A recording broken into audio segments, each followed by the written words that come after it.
Hello students, एक बार फिर से आपका अपने चैनल मिशन परीक्षाएं बहुत बहुत स्वागत है। और ये क्लास 10th के मैं फार्मूला लेकर के आया हूं। और इससे पहले पार्ट में हम लोगों ने 4 लेसन के फार्मूले देख लिए थे।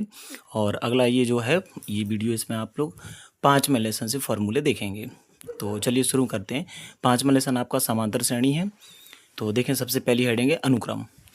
जब संख्याएं विशेष क्रम में सजी हों और उनका अगला पद बताया जा सके, अनुक्रम कहलाता है। जैसे 2 4 6 8 10 या 5 10 15 20 25 डॉट डॉट डॉट, इस तरह से। ठीक है। अगली है श्रेणी यानी सीरीज।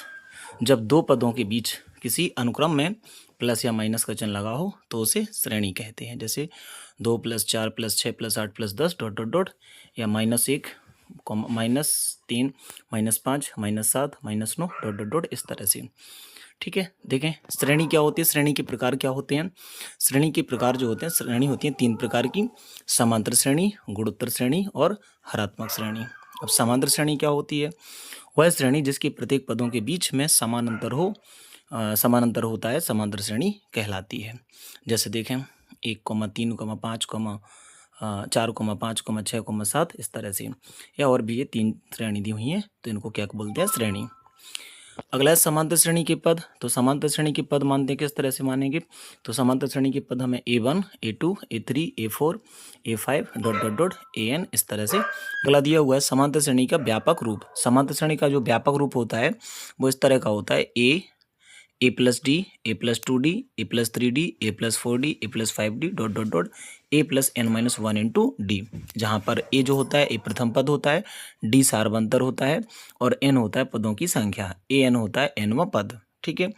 अब AP समांतर श्रेणी का अगर nवां पद ज्ञात करना है तो nवां पद यानी कि AN बराबर होता है A+n-1 ठीक है।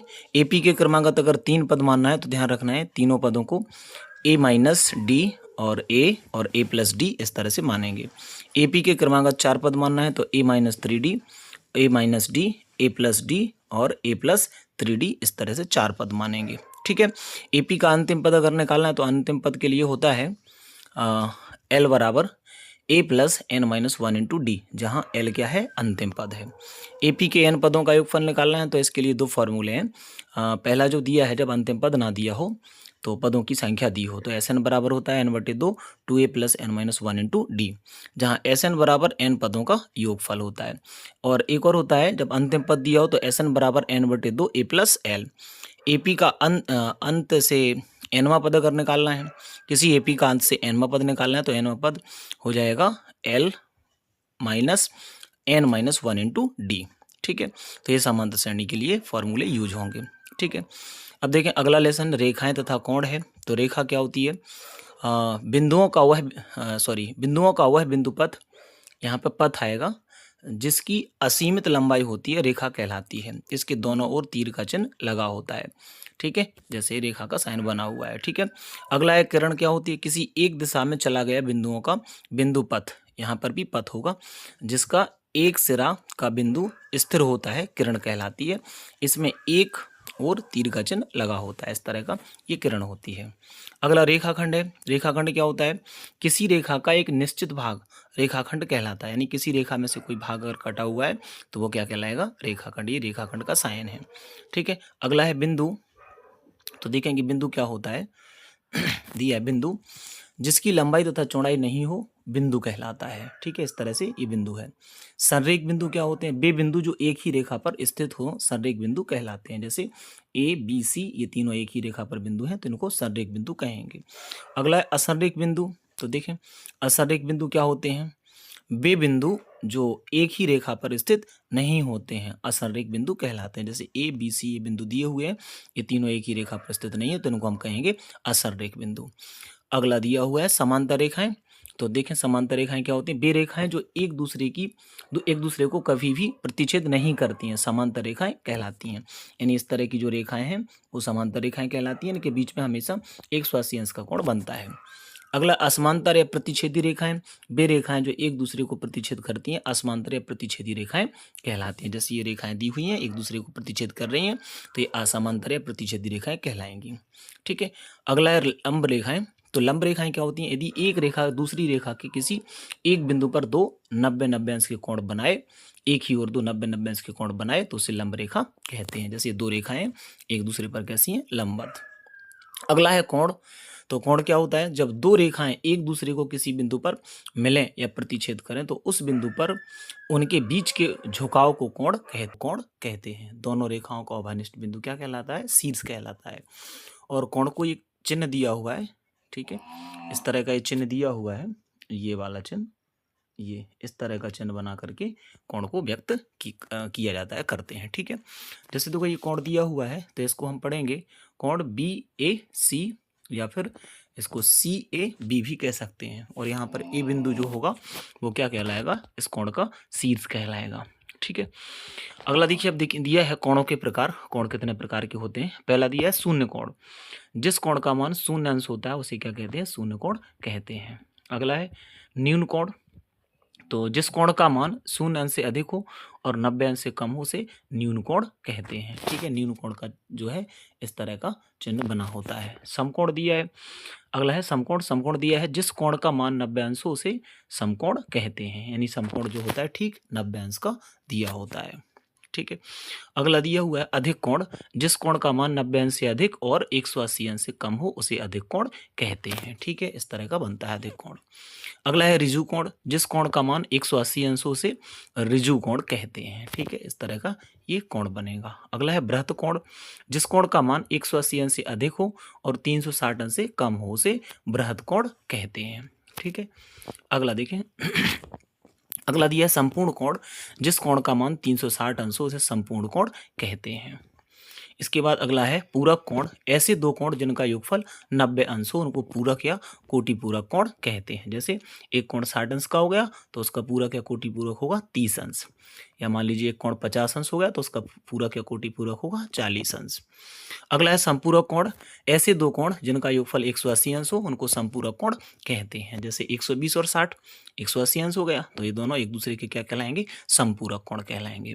इसी तरह से 100 + 80 या 90 + 90 भी हो सकता है, ठीक है। अगला है समद्विभाजक कोण। आगे दिया है समद्विभाजक कोण। तो जब किसी कोण को दो बराबर भागों में बांटा जाए तो उसे समद्विभाजक कोण कहते हैं। अगला आसन्न कोण।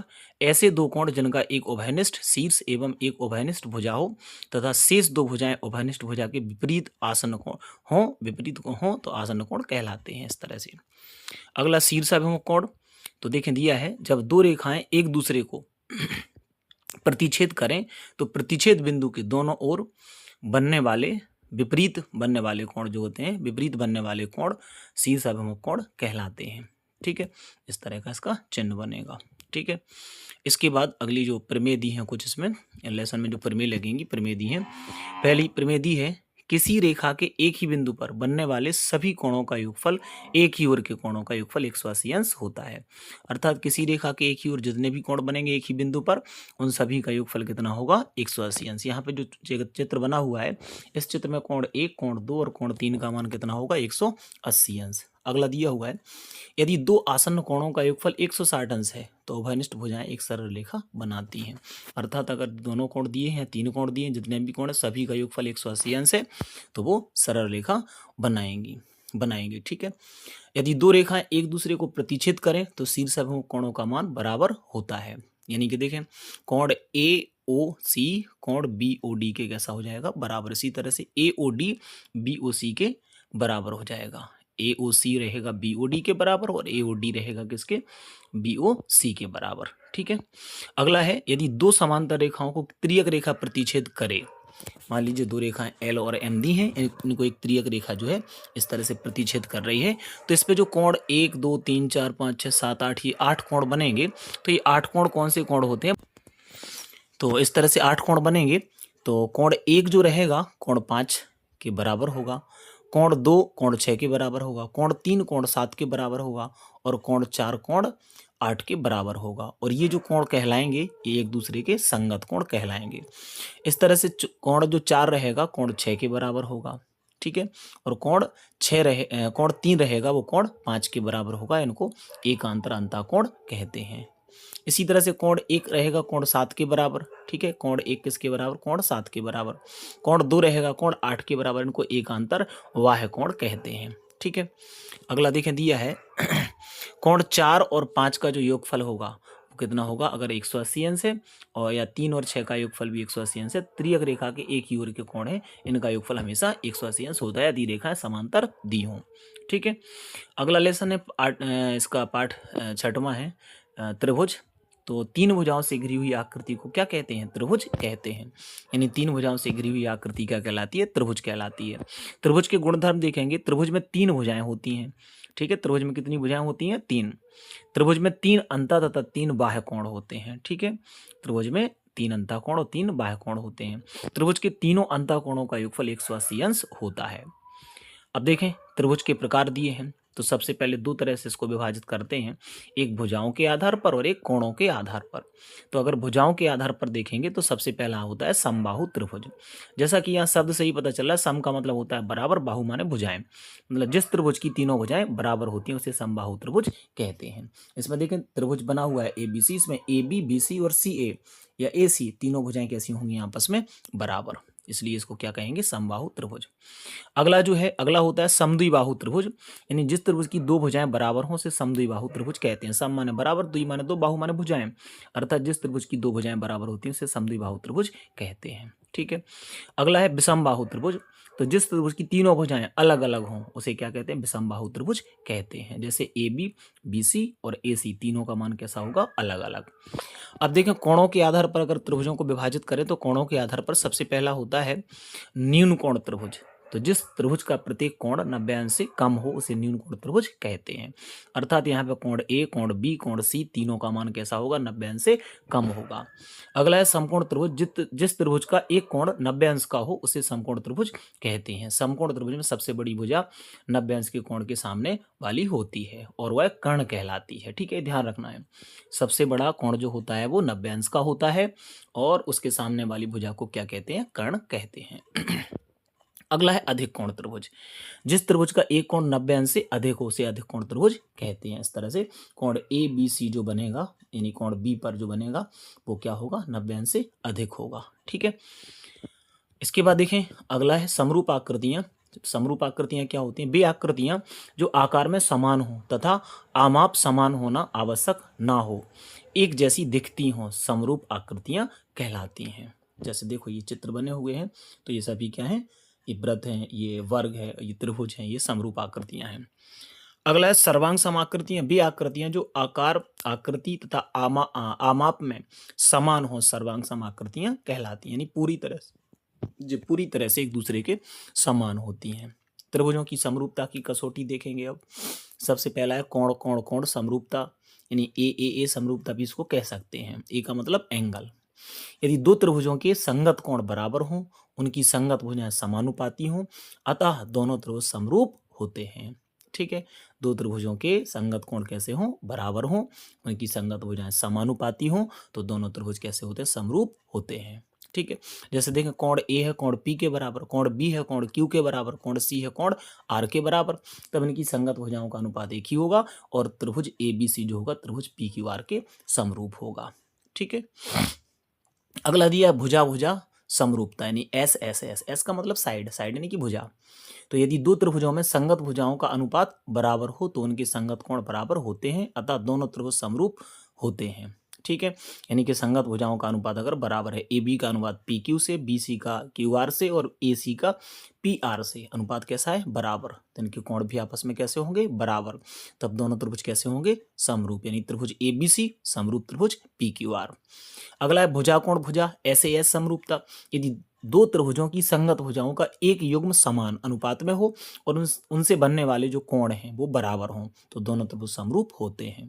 यानी दिया है अगर AB/PQ और BC/QR, इनका जो अनुपात है वो कैसा है, बराबर, तो कोण B और कोण Q कैसा होगा, बराबर, इसलिए दोनों त्रिभुज समरूप होंगे, यानी त्रिभुज ABC समरूप त्रिभुज PQR के।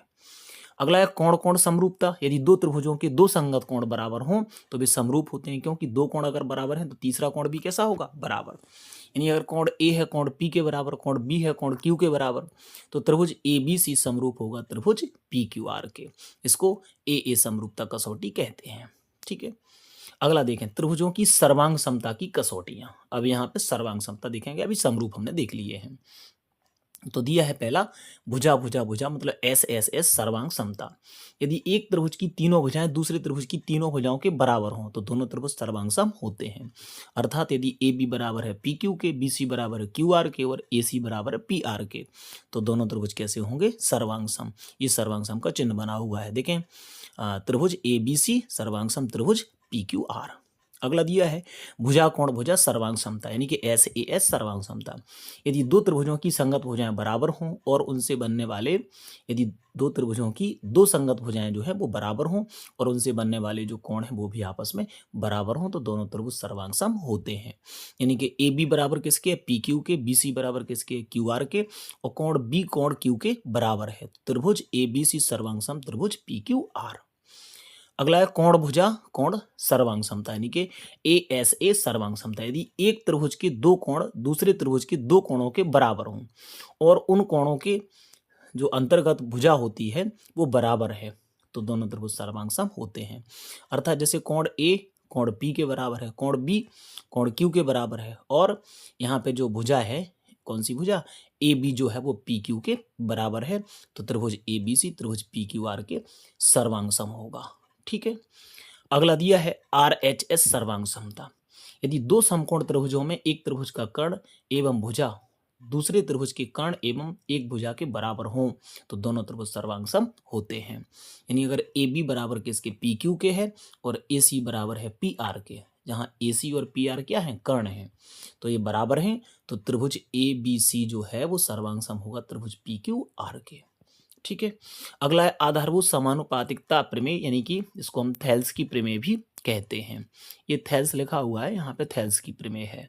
ठीक है, यदि किसी त्रिभुज की एक भुजा के समांतर अन्य दो भुजाओं को भिन्न भिन्न बिंदुओं पर प्रतिच्छेद करने के लिए रेखा खींची जाए तो अन्य दो भुजाएं एक ही अनुपात में विभाजित होती हैं। अर्थात देखो त्रिभुज ए बी सी दिया हुआ है, इसमें बी सी जो दी है, बी सी के समांतर एक भुजा डी ई खींची गई है जो ए बी और ए सी को डी और ई पर प्रतिच्छेद करती है।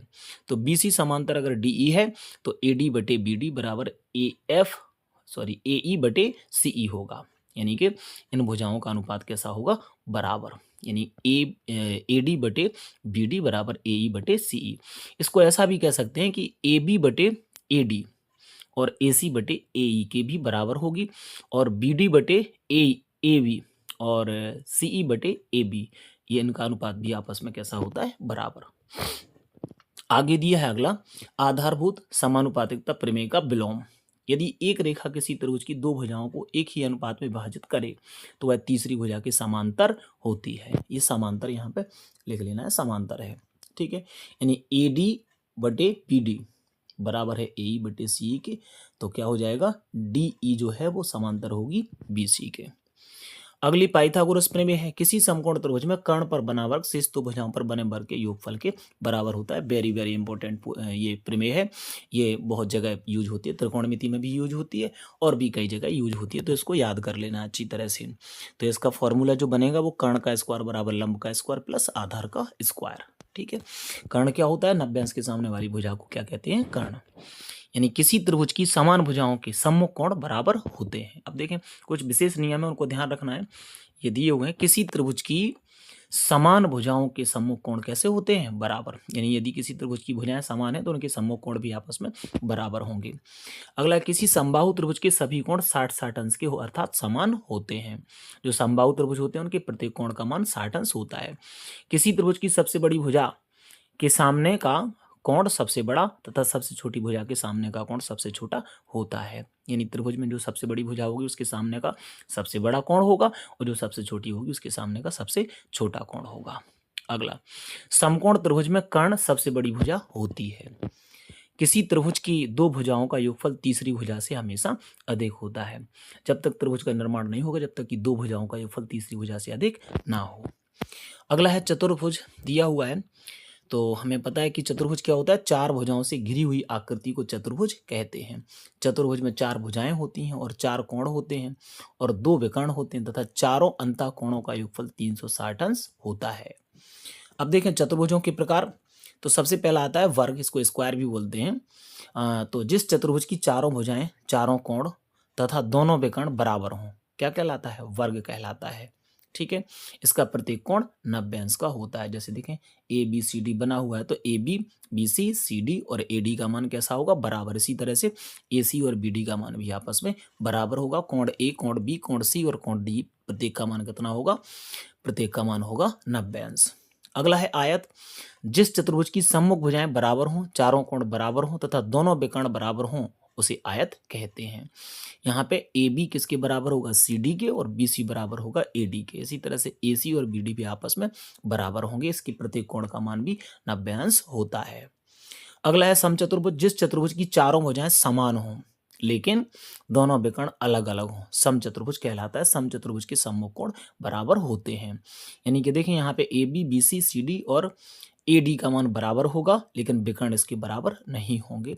इसके सम्मुख कोण ए का सम्मुख कोण सी और बी का डी, ये आपस में बराबर होते हैं। ठीक है, अगला है समांतर चतुर्भुज। जिस चतुर्भुज की सम्मुख भुजाएं तथा सम्मुख कोण बराबर हों लेकिन विकर्ण अलग अलग हों, समांतर चतुर्भुज कहलाता है। सम्मुख भुजाएं बराबर होती हैं और इसके विकर्ण होते हैं अलग अलग। यानी ए बी बराबर होगा सी डी के, बी सी बराबर होगा ए डी के, लेकिन ए सी और बी डी बराबर नहीं होंगे। ठीक है, इसका कोण ए होगा कोण सी के बराबर और कोण बी होगा कोण डी के बराबर। अगला समलंब है। जिस चतुर्भुज की दो भुजाएं समांतर तथा दो भुजाएं असमांतर हों उसे समलंब कहते हैं। यानी यहाँ पे जो बी सी है वो ए डी के समांतर, लेकिन ए बी जो है वो सी डी के समांतर नहीं है।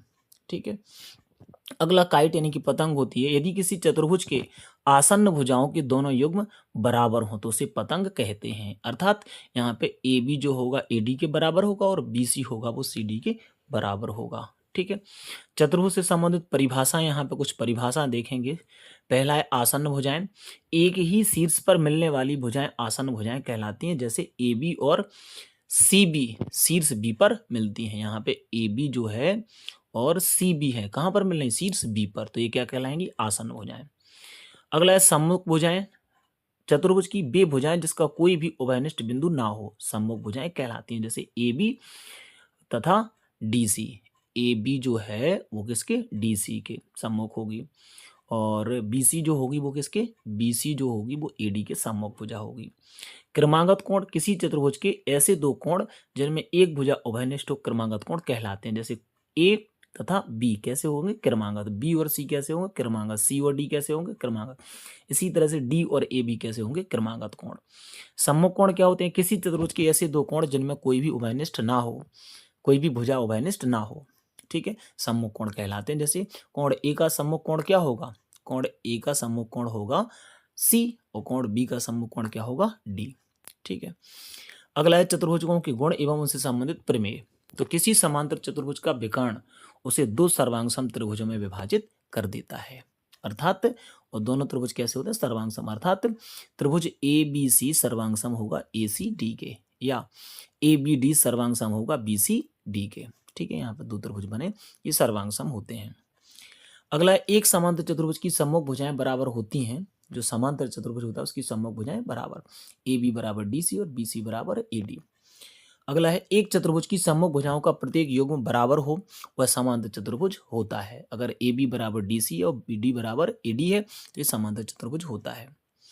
अगला दिया है समांतर चतुर्भुज के सम्मुख कोण बराबर होते हैं। कोण ए बराबर कोण सी, कोण बी बराबर कोण डी। अगला है यदि एक चतुर्भुज में सम्मुख कोणों का प्रत्येक युग्म बराबर हो तो वह समांतर चतुर्भुज होता है। ठीक है, समांतर चतुर्भुज के विकर्ण एक दूसरे को परस्पर समद्विभाजित करते हैं। ध्यान रखना है, समांतर चतुर्भुज के जो विकर्ण होते हैं वो एक दूसरे को बराबर और मतलब समद्विभाजित करते हैं परस्पर। जैसे कि यहाँ पे विकर्ण दिया हुआ है, एक AC है और एक क्या है, BD। तो इनको जो समद्विभाजित करेंगे बिंदु O पर एक दूसरे को समद्विभाजित करेंगे, अर्थात AO का मान होगा CO के बराबर और BO का होगा DO के बराबर। ठीक है, अगला, यदि एक चतुर्भुज के विकर्ण एक दूसरे को समद्विभाजित करते हों तो वह समांतर चतुर्भुज होता है। अगला है कोई चतुर्भुज समांतर होता है यदि उसकी भुजाओं का एक युग्म बराबर तथा समांतर हो। अगला आयत वर्ग समचतुर्भुज के विकर्ण एक दूसरे को समद्विभाजित करते हैं। ठीक है। अगला चैप्टर है वृत्त यानी सर्कल। एक नियत यानी कि निश्चित बिंदु से समान दूरी पर चले गए बिंदु पथ को वृत्त कहते हैं। वृत्त की परिभाषा है, डेफिनेशन है। ठीक है। एक निश्चित बिंदु से समान दूरी पर चले गए बिंदु पथ को वृत्त कहते हैं। अब इसमें कुछ पद होते हैं। क्या पहला है केंद्र। तो केंद्र क्या होता है? स्थिर या नियत बिंदु को वृत्त का केंद्र कहते हैं। इसे ओ से व्यक्त करते हैं। यहाँ पे चित्र बना हुआ है, चित्र में ओ जो है वो वृत्त का केंद्र है। अगला है वृत्त की त्रिज्या। तो वृत्त के केंद्र यानी नियत बिंदु से बिंदु पथ तक की दूरी वृत्त की त्रिज्या कहलाती है। इसे आर से व्यक्त करते हैं। आर का मतलब रेडियस यानी कि इसकी त्रिज्या। तो यहाँ पे चित्र बना हुआ, आर क्या है? इसकी त्रिज्या। अगला है परिधि। बिंदुओं का वह समूह जो बिंदु पथ बनाता है, अर्थात संपूर्ण वृत्त की लंबाई उसका संपूर्ण चक्र वृत्त की परिधि कहलाती है। इसे वृत्त का परिमाप भी कहते हैं। ये परिधि है, नहीं परिमाप है इसका। अगला है व्यास। वृत्त के केंद्र से होकर जाने वाली रेखा जो परिधि को दोनों ओर स्पर्श करे व्यास कहलाती है। इसे डी से व्यक्त करते हैं, यानी व्यास बराबर होता है 2 गुणा त्रिज्या। अगला है जीवा। ऐसी रेखा जो वृत्त के केंद्र से होकर नहीं जाती है, वह वृत्त की परिधि को दोनों ओर स्पर्श करे वृत्त की जीवा कहलाती है। जीवा बनी हुई है। अगला है चाप। वृत्त की परिधि का सतत भाग वृत्त का चाप कहलाता है। ठीक है, इस तरह से चाप होता है। अर्धवृत्त क्या होता है? वृत्त के व्यास से बनने वाला वृत्त का प्रत्येक भाग अर्धवृत्त कहलाता है। यानी पे जो व्यास दिया हुआ है, व्यास के इस साइड और इस साइड दोनों साइड क्या कहलाएगा? अर्धवृत्त।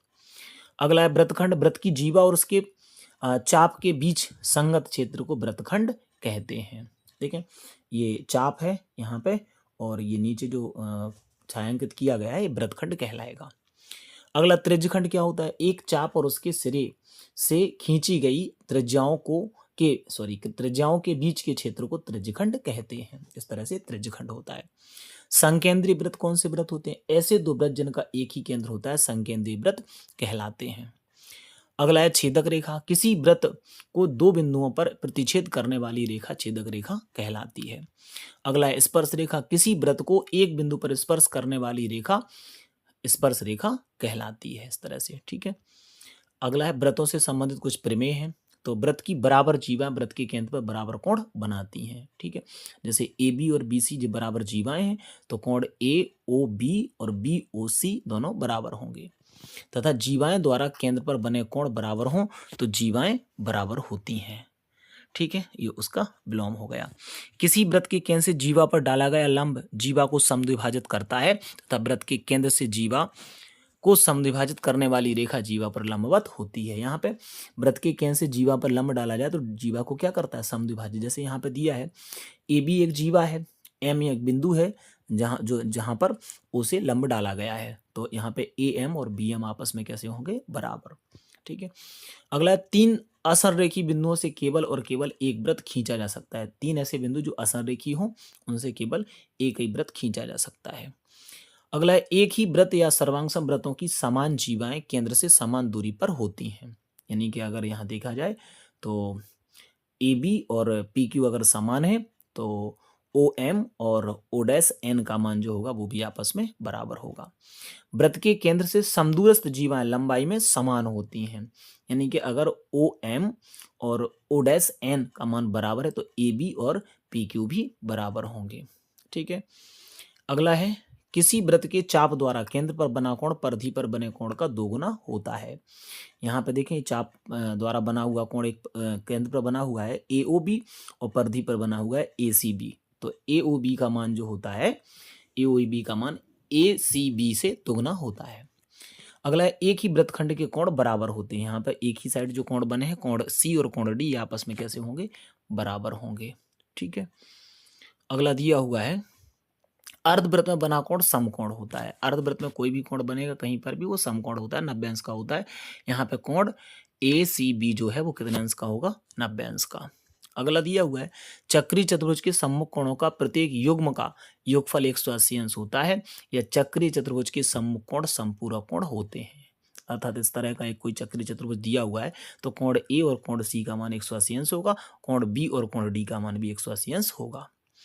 अगला दिया हुआ है एक वृत्त के किसी भी बिंदु पर स्पर्श बिंदु पर जाने वाली त्रिज्या पर लंब होती है, ये लंबवत होती है, यानी ए बी जो है ए बी पर लंबवत ओ एम होगी। अगला, किसी बाह्य बिंदु से वृत्त पर खींची गई स्पर्श रेखाएं बराबर होती हैं। बाह्य बिंदु को हमने पी मान लिया, स्पर्श जो बिंदु हैं वो ए और बी हो गए, तो पी बी और पी ए दोनों का मान कैसा होगा, आपस में बराबर। अगला है, परस्पर बाह्यता स्पर्श करने वाले वृत्तों के केंद्र के बीच की दूरी की त्रिज्याओं के योगफल के बराबर, यानी ओ डैश का अगर मान देखा जाए तो ओ ए प्लस ओ डैश ए के बराबर होगा। अगला है, परस्पर अंतः स्पर्श करने वाले वृत्तों के केंद्रों के बीच की दूरी इनकी त्रिज्याओं के अंतर के बराबर होती है, यानी कि अगर इस तरह से दिए हैं तो ओ डैश का मान होगा ओ ए माइनस ओ डैश ए। ठीक है, तो इस तरह से ये हम लोगों ने ये पढ़ लिए हैं, चतुर्भुज तक, वृत्त तक पढ़ लिए हैं। और आज हम लोग इतना ही रहने देते हैं, बाकी के जो बचे हुए हैं वो हम इसका पार्ट 3 बनाएंगे और उसमें आपको कवर करेंगे। अभी तक अगर आपने पार्ट 1 नहीं देखा तो वो देख लीजिए, मैंने बाकी चैप्टर के उसमें कवर किए हैं। ठीक है, तो अगर हमारा वीडियो आपको अच्छा लगा हो तो आप हमारे चैनल को सब्सक्राइब कर लीजिए, शेयर कीजिए, कमेंट कीजिए, लाइक कीजिए, अपने मित्रों के साथ शेयर कीजिए ताकि वो भी इसका लाभ उठा सकें। वीडियो देखने के लिए धन्यवाद।